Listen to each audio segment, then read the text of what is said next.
For most people who go on a healthy eating journey, snacking is the most trickiest part. This is where we tend to lose out on the healthy eating pattern that we've continued or maintained throughout the day. So, what most people do as a solution is avoid snacking altogether, which may not exactly be ideal because snacking can have a great place in a healthy eating pattern. Today we're going to explore a little bit deeper into the principle or the practice of snacking. Why do we have the tendency to snack from time to time, and also the most important part, what could be some great snack options or what could be certain criteria that makes a food a great satisfying snack. Let's explore the very purpose of snacking. It can be both biological and non-biological. Let's look at the first biological need. That could be the first and the foremost one is obvious physical hunger. A snack is something that can bridge the gap between two meals. It is something that can keep you full till your next meal. Another biological purpose of snacking would be cravings. So again, cravings can be both biological or it could even be emotional. How you can distinguish cravings from hunger would be when you crave for something, it might be very specific. Say for example, you crave for a piece of chocolate cake, or you crave for something salty like chips or cheese, etc. As opposed to when it's hunger, any food can satisfy you. So again, cravings can be because again it could be nutritional inadequacy of the last meal or certain other factors such as something that is emotional.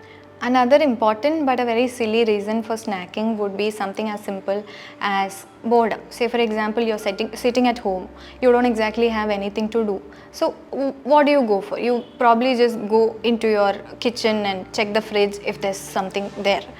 It's not exactly because you're hungry or anything, but just because you don't exactly have anything else to do, and eating is usually a great activity to pass time. So that could be one reason. Another reason could be gatherings. Say for example, you went to a wedding or a festival. There'll always be food there because food is something that connects among communities and between communities. So you just go for the food that's there. Another very important reason would be visual cue, which we are surrounded by a lot these days. Say for example, you are scrolling through Instagram and you see a video of a waffle being made. Now you can't go ahead with your day without or until and unless you acquire that waffle. Or say for example, you go to the movies. Now you want popcorn. It's not exactly because you're hungry, but movie theaters are usually associated with popcorn.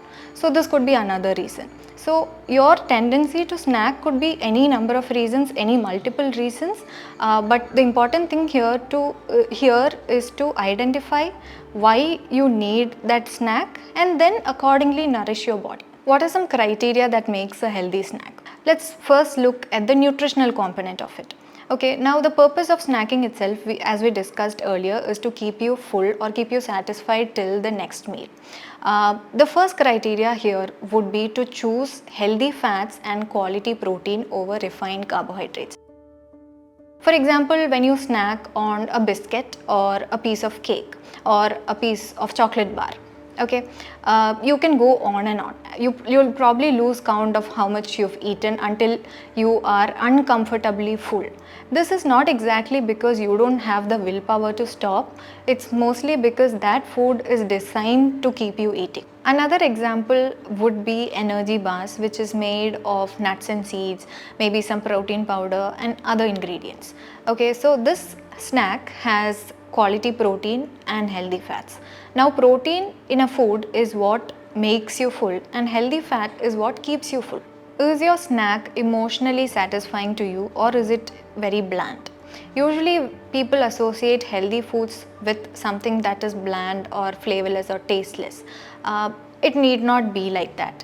Instead of pretending to be satisfied on bland, tasteless foods that are apparently healthy, figure out ways in which you can incorporate your favorite spices, condiments and herbs into the foods that you would maybe consider as a healthy snack.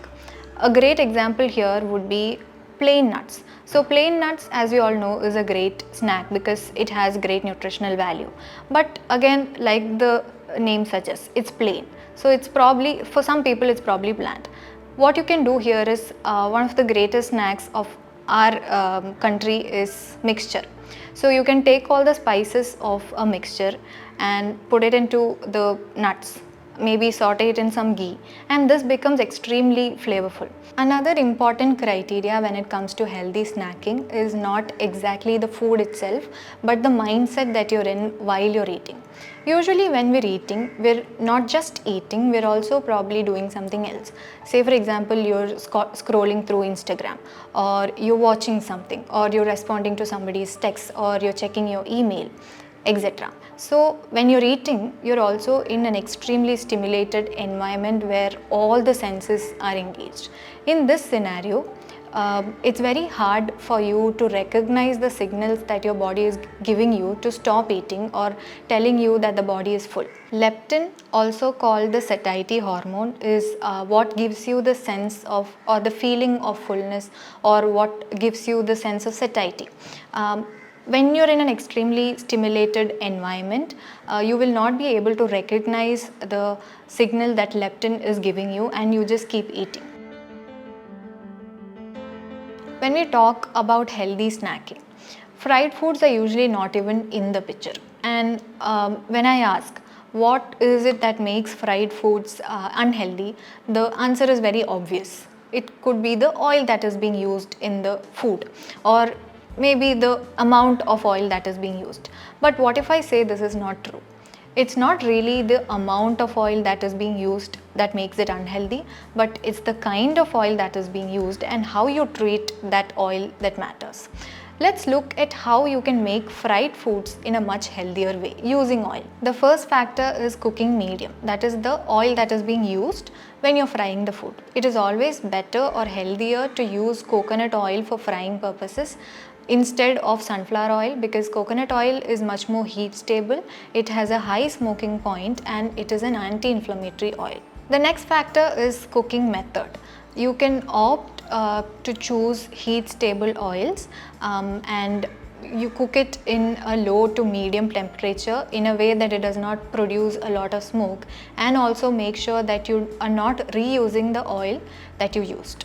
The last factor would be the ingredients that you use. You can choose to use, while you're making bhajis, you can choose to use high quality vegetables, use besan instead of maida, and if you want a lot of color, you can use maybe some beet juice or chili powder, etc. So you can use the safest of ingredients. So to achieve all of these criteria, it is imperative that you cook your snacks at home. So when you cook your fried foods at home, it can be made much healthier. So it's not really the bhajis or the pakoras that is unhealthy, it is usually the way it is cooked, or usually the way it is treated, that is unhealthy. Healthy snacking is one of the most interesting modules of the Harmony Health Coaching program. Here we don't just give out a list of healthy snacks that they can munch on whenever required, but we teach them the science of healthy snacking. We sit with them and understand what their preferences are, and based on this science we help them create snacks that is healthy and satisfying for them. So this way they are empowered for their entire lifetime to continue a healthy eating pattern. We do this through a 3 to 4 month health coaching program, wherein we help clients make sustainable dietary, lifestyle and behavioral changes to prevent and reverse chronic lifestyle diseases.